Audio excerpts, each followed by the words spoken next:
सो 11th class students, बेटा आज हम करते हैं चैप्टर नंबर 3।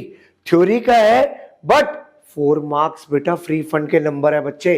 तो आ जा बेटा, तेरे को मैं करवाता हूं बहुत ही अच्छे तरीके से। बेटा पहला कंसेप्ट या प्रिंसिपल वो है बिजनेस एंटिटी। ये कहता है बिजनेस और बिजनेसमैन दोनों अलग अलग है and will prepare accounts from the point of view of business. किसके पॉइंट ऑफ व्यू से बनाएंगे बच्चों? बिजनेस के, ना कि बिजनेसमैन के। जानते हो आप बिजनेसमैन को हम क्या कहेंगे? क्रेडिटर। और उसकी कैपिटल को क्या कहेंगे? लायबिलिटी। यानी कि एक डायलॉग बहुत ही फेमस है, हम दोनों हैं अलग अलग, बिजनेस अलग और बिजनेसमैन अलग। यानी कि बिजनेस एंटिटी कहता है बिजनेस और बिजनेसमैन अलग अलग है। बिजनेस के पॉइंट ऑफ व्यू से बनाएगा ओनर को क्रेडिटर और उसकी कैपिटल को लायबिलिटी। बिजनेस के पॉइंट ऑफ व्यू से के बिजनेसमैन के आंसर है बिजनेस के पॉइंट ऑफ व्यू से बनाऊंगा। एक बात और याद रखियो, कोई भी बिजनेसमैन की पर्सनल ट्रांजैक्शंस है वो कुछ नहीं आएंगी। जैसे कि सोफा घर का लिया, रेंट घर का लिया, या फिर वाइफ के लिए उसने गाड़ी खरीदी, ये ऐसा कुछ नहीं आने वाला। सिर्फ आएगा तो क्या आएगा? बिजनेस। बिजनेस एंटिटी में बस यही करना है कि business is different from businessman. आओ बच्चों, उसके बाद हम करते हैं मनी मेजरमेंट। सेकेंड बेटा मनी मेजरमेंट, किसको मेजर करना है? मनी को। Will record those transactions which can be measured in terms of money. यानी कि मॉनेटरी आएंगी, नॉन मॉनेटरी नहीं आएंगी, क्वांटिटेटिव आएंगी, क्वालिटेटिव नहीं आएंगी। इसको करने से हमारे अकाउंट्स सिंपल भी बनेंगे, इजी बनेंगे, अंडरस्टैंडेबल बनेंगे और कंपेरेबल बनेंगे। जैसे कि अगर मैं कहूं मेरे एम्प्लॉइज बड़े हार्ड वर्किंग है, या मैं कहूं मेरे एम्प्लॉय का एक्सीडेंट हो गया, या एक एम्प्लॉय की डेथ हो गई, ऐसा कुछ रिकॉर्ड ही नहीं करना। आपने सिर्फ पैसों की बात करनी है। चाहे जितनी मर्जी इंपॉर्टेंट ट्रांजैक्शन हो वो नहीं आती, सिर्फ क्या आता है बेटा? पैसा, पैसा और पैसा। मनी मेजरमेंट कहता है इससे हमारे अकाउंट सिंपल भी बनते हैं, इजी बनते हैं। कोई honesty, hard work, qualitative, dedication, talent, कोई इसमें एक क्वेश्चन आता है आज हमने एम्प्लॉय को अपॉइंट किया, आएगा? Answer is no. या फिर आता है कि एक एम्प्लॉय मेट एन एक्सीडेंट, क्या ये रिकॉर्ड होगा? नहीं। ये दोनों बहुत आते हैं, याद रख लेना।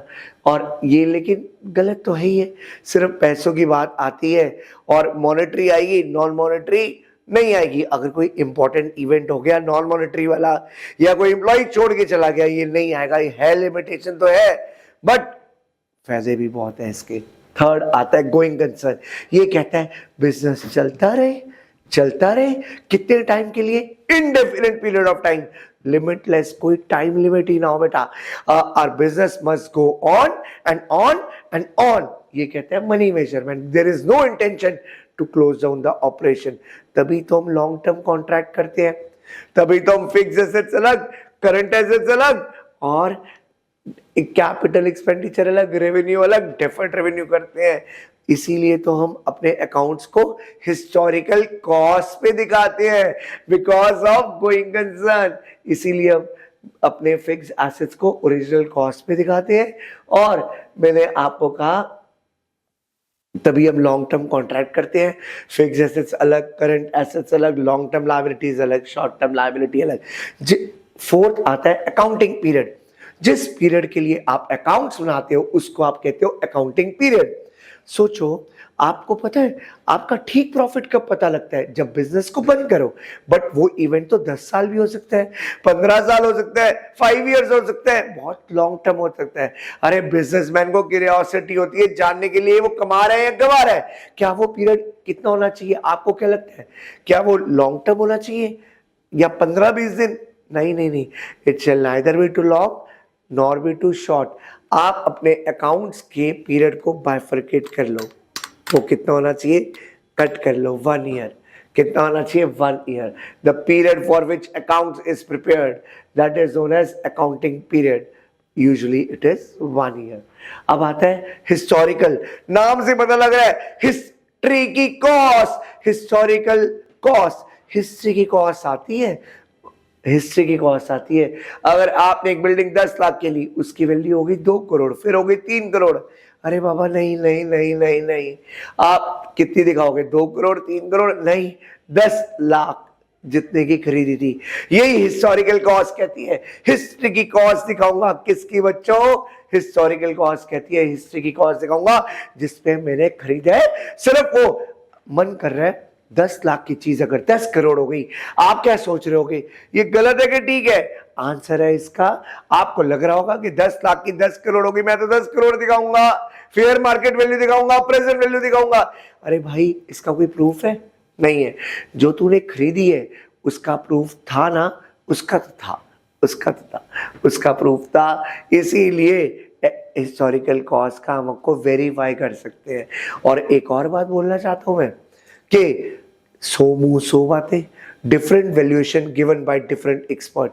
अरे एक और बात सुन, मार्केट वैल्यू चेंज होती रहती है टाइम टू टाइम।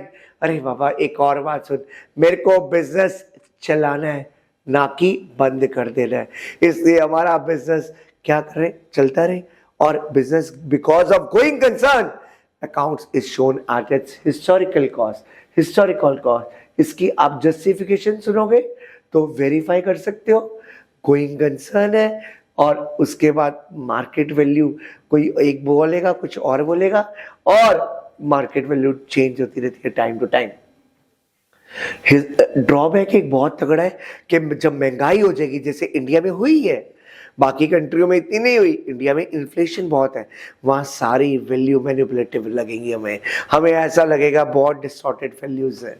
अब आता है ड्यूल एस्पेक्ट, सबसे सिंपल, हर चीज के 2 एस्पेक्ट, एक डेबिट के पीछे क्रेडिट, क्रेडिट के पीछे डेबिट, तभी तो बैलेंस शीट टैली होती है, तभी तो asset is equal to liability plus capital आते हैं। हर चीज के 2 एस्पेक्ट, हर चीज के बेटा 2 एस्पेक्ट होंगे, डेबिट के पीछे क्रेडिट और क्रेडिट के पीछे डेबिट। आओ बेटा, एक आती है 3 की फैमिली, वो फैमिली का नाम है रेवेन्यू रिकॉग्निशन, एक्रूवल कंसेप्ट, एक आता है रेवेन्यू रिकॉग्निशन, एक आता है एक्रूवल और एक आता है मैचिंग। ये तीनों पढ़ लो बेटा। रेवेन्यू रिकॉग्निशन क्या कहते हैं, रेवेन्यू, और रेवेन्यू पता है ना, जो भी पैसा आता है, रेवेन्यू किस दिन दिखाऊंगा, जिस दिन सेल्स करी है या जिस दिन मैंने सर्विसेज दी है। मैंने सर्विसेज दी बच्चों को जनवरी में और मेरे को फीस मिली फेब में। जानते हो रेवेन्यू कब दिखाऊंगा, जब मैंने सर्विसेज रेंडर की, that is in the month of Jain. और एक और बात बोलना चाहता हूं, अगर मेरे को किसी से ऑर्डर आया है, सपोज करो, रेवेन्यू तब दिखाऊंगा जब मेरी ट्रांजेक्शन्स हुई है बेटा, हुई है, उसको मैं कहता हूँ रेवेन्यू रिकॉग्निशन कंसेप्ट। मेरे को ऑर्डर आया 1 जैन को, मैंने गुड्स किए 28 जैन को, और मेरे को पैसा कब मिला, मेरे को पैसा मिला 1 अप्रैल को। जानते हो रेवेन्यू कब दिखाऊंगा, जिस दिन ऑर्डर आया? नहीं बाबा नहीं, जिस दिन मैंने सेल्स की है। रेवेन्यू सिर्फ आने की बात करते हैं, सिर्फ आने की। Revenue is recognized when sales are made और when services are rendered. It has nothing to do with the cash. This is revenue recognition concept. अब एक आता है मैचिंग। मैच में आपको रेवेन्यू और एक्सपेंसेस को मैच करना है। एक बात याद रख लेना, आपको कॉस्ट को एसोसिएट करना है और रेवेन्यू को रिकॉग्नाइज करना है। इसका पीरियड सेम होना चाहिए। अगर जून का रेवेन्यू है तो खर्चे भी जून के, जुलाई का रेवेन्यू है खर्चे भी जुलाई के। अगर रेवेन्यू ज्यादा होगा तो प्रॉफिट आएगा, एक्सपेंस ज्यादा होगा रेवेन्यू से तो लॉस आएगा। बट इसका मैच में कहते हैं, मैच रेवेन्यू को एक्सपेंसेस से क्या करना है, हमने कंपेयर करना है, कंपेयर करना है। इसकी लाइन लिखी होगी, revenue is recognize and cost आपका उसी पीरियड की होगी, पीरियड सेम होना चाहिए, तभी आपका क्या निकलेगा। अच्छा, रेवेन्यू सिर्फ रेवेन्यू की बात करता है, एक्रूवल तो दोनों बातें करेगा, आने की भी और जाने की भी। एक्रूवल कंसेप्ट कहते हैं, एक्रूवल बहुत वाइड है, रेवेन्यू तो इसी के अंदर ही इनकॉर्पोरेट हो जाता है। एक्रूवल कहता है जिस पीरियड की इनकम है मैं तभी दिखाऊंगा, जिस पीरियड का खर्चा है मैं तभी दिखाऊंगा। यानी कि जो रेवेन्यू था सिर्फ रेवेन्यू की बात करेगा और एक्रूवल तो टोटालिटी में बात करेगा। अगर मैंने किसी से गुड्स खरीद लिए और अभी पैसा नहीं दिया, मैं खर्चा उसी दिन दिखाऊंगा जिस दिन मैंने गुड्स खरीदे हैं। पक्का? This is accrual. जिस पीरियड की इनकम है हम तभी दिखाएंगे। कुछ नहीं मिली तो वो आउटस्टैंडिंग है, या हमने इस साल 13 महीने की सैलरी दे दी, तो जानते हो हम कितने की दिखाएंगे? 12 की। कहेंगे 1 महीने की एडवांस है, ये हमने 3 महीने का इकट्ठा रेंट दे दिया, जैन फेब मार्च का। जनवरी में अगर आपने 3 महीने का रेंट दे दिया है तो जैन में कितना दिखाऊंगा? सिर्फ जनवरी का दिखाना। पेमेंट 3 लाख की गई है, मतलब लाख रुपया पर मंथ है, आपने 3 लाख की पेमेंट इकट्ठी कर दी, लेकिन आप खर्चा सिर्फ 1 लाख का दिखाओगे जनवरी में। इसको आप कहते हो एक्रूवल। इसका बड़ी फेमस कोटेशन है, जिस पीरियड का खर्चा है हम तभी दिखाएंगे, जिस पीरियड की इनकम है हम तभी दिखाएंगे। अगर मेरे को कुछ बच्चों से फीस अभी तक नहीं मिली, बट मैं रेवेन्यू तो दिखा दूंगा ना, मैं इनकम तो दिखाऊंगा जब मैंने उनको पढ़ाया था उसी साल में, उसी पीरियड में दिखा दूंगा। एक्रूवल कंसेप्ट ये कहते हैं। वेरीफेबल, नाम से पता लगता है वेरीफाई। वेरीफेबल क्या होता है? सुनो ध्यान से, आप वेरीफाई कर सको। वेरीफाई कैसे करोगे आप? वेरीफाई के लिए मेरे को डॉक्यूमेंट चाहिए। कैश में बेचे तो कैश में वो चाहिए, उधार में बेचे तो मेरे को इनवॉइस चाहिए, बिल चाहिए, क्रेडिट नोट चाहिए।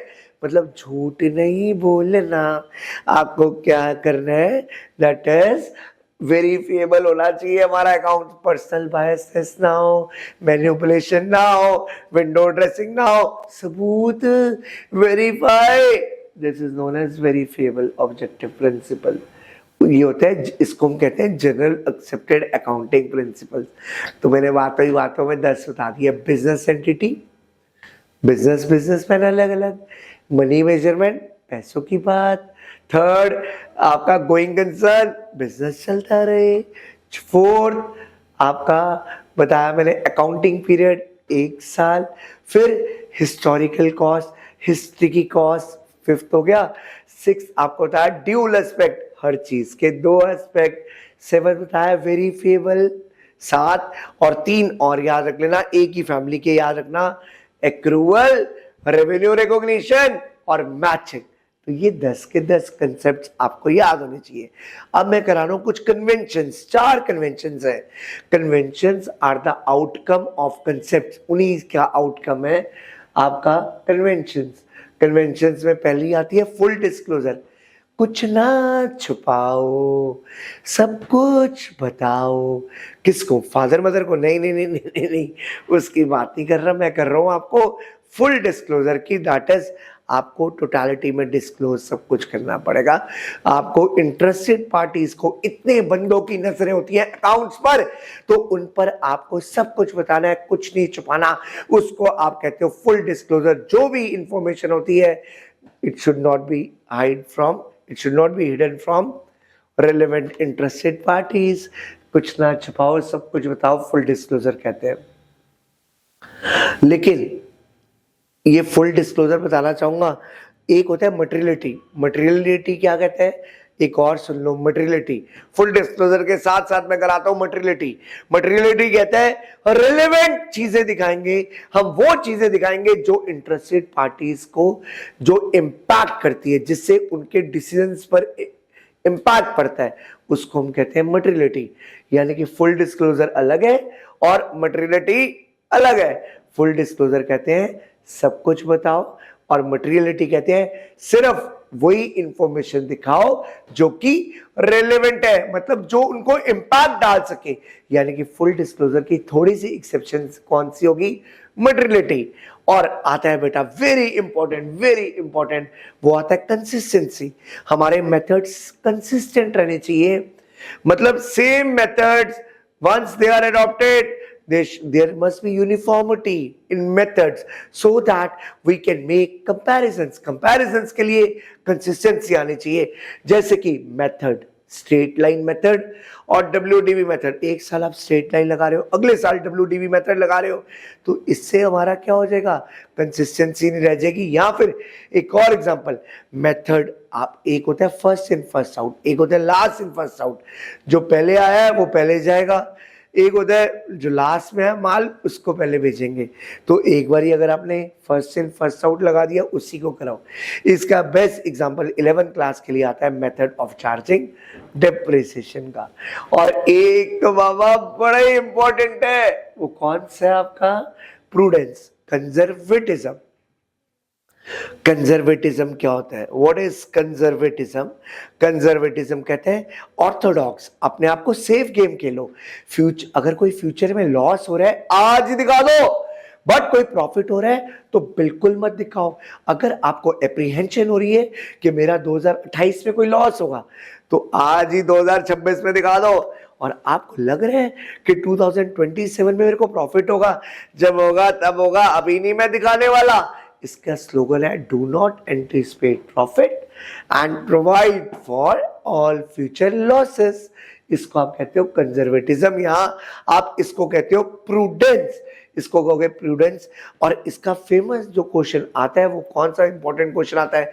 मैंने एक स्टॉक लिया जो 10 लाख का है, लेकिन मार्केट में वैल्यू 12 लाख हो गई है, मैं तब भी 10 लाख दिखाऊंगा। या फिर एक 10 लाख का माल है वो सिर्फ 7 लाख का रह गया, तो मैं कितना दिखाऊंगा? 7 लाख। यानी कि लिख लो, क्लोजिंग स्टॉक उस पे आता है जो की वैल्यू कम होती है। इसी के साथ ही बच्चों हमने 10 प्रिंसिपल्स पढ़े, 4 ये आपने कन्वेंशंस पढ़ी, और इसी वीडियो के साथ में एक अटैच कर रहा हूं एक डॉक्यूमेंट, कुछ आपको इंपॉर्टेंट क्वेश्चन दे रहा हूं, सिर्फ वही कर जाओ, चैप्टर खत्म।